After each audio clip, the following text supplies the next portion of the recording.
Bonjour à tous, je suis David Leclerc, votre analyste pour belgianinvestor.be. Alors comme chaque début d'année, voici les perspectives et aussi le bilan 2014 pour l'euro-dollar et les niveaux clés à observer pour 2015. Alors en effet, même si l'euro-dollar se trade plutôt dans les unités basses comme l'unité journalière ou bien même les 4 heures, 1 heure, les 15 minutes, il faut toujours avoir en tête la tendance de fond afin de ne pas essayer de trader à contre-courant parce que les impulsions sont toujours plus rapides dans le sens de la tendance que dans le sens inverse tant qu'il n'y a pas une impulsion d'inversion.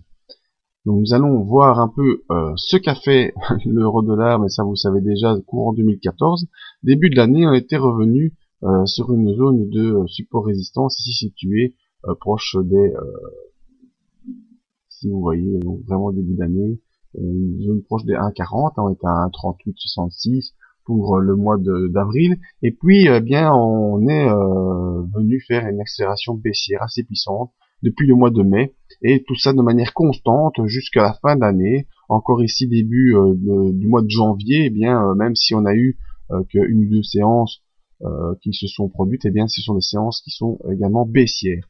Alors on est toujours depuis 2008 et depuis la crise dans ce triangle baissier, avec une base qui était située aux alentours des 1,22-26. Malheureusement, cette base a été enfoncée fin décembre, et la zone oblique ici, qui est une zone de support long terme également, semble devoir être enfoncée courant décembre.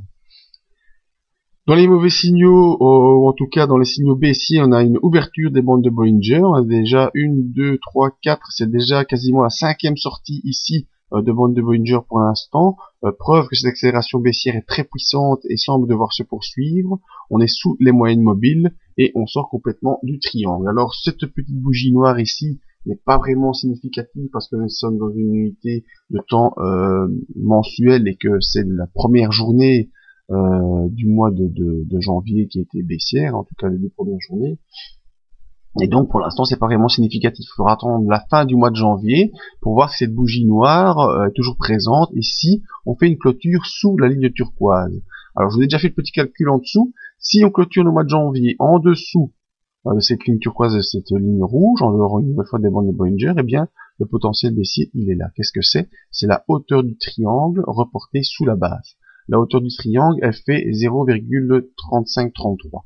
Donc c'est la différence entre, je vous ai fait le calcul, 1,5759 et 1,2226 qui est la base du triangle. Si on fait le mois de janvier avec une clôture en dessous de cette zone ici, on va dire la zone des 1,20, eh bien on a potentiellement un retour sur la zone des 0,8693 pour l'euro-dollar.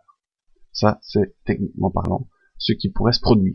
Maintenant si on a un mois de janvier qui clôture au-dessus de cette ligne turquoise, au-dessus des 1,20 de cette zone ici, on a potentiellement un rebond qui pourrait s'inscrire en direction des 1,30 parce que ce sera la zone où les moyennes mobiles seront revenus. Donc un début d'année clé déjà, le premier mois de janvier qui est vraiment très très important, voir si on clôture sous les 1,20, donc avec une accélération possible en direction des 1,8693, qui ne se fera pas bien sûr en une année, mais qui c'est un objectif technique qu'il ne faudra pas perdre de vue. Pour cette année, eh bien, on aura donc en zone de forte résistance les 1,22-26 qu'on va probablement rejoindre lors de la consolidation suite à l'accélération et la sortie des bandes de Bollinger, comme à chaque fois.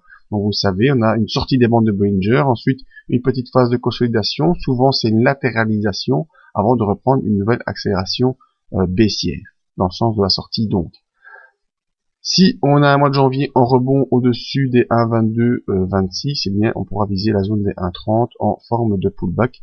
Mais en tout cas pour l'instant c'est encore une fois la tendance baissière qui doit être privilégiée. Donc voilà, c'est mon avis vraiment long terme, très très long terme sur l'euro-dollar, mais je suis bien sûr pas dupe et je pense bien que les banquiers centraux ne laisseront pas tout ça s'installer, que ce soit du côté européen ou du côté américain. Donc voilà, je vous donne rendez-vous pour des analyses sur les unités vraiment inférieures, soit la semaine prochaine pour une analyse hebdomadaire, ou soit dès jeudi avec Admiral Market pour des analyses plus précises en unité de temps. Voilà, je vous invite à nous rejoindre sur le site pour voir les également les autres perspectives sur les autres actifs et découvrir nos 4 nouveaux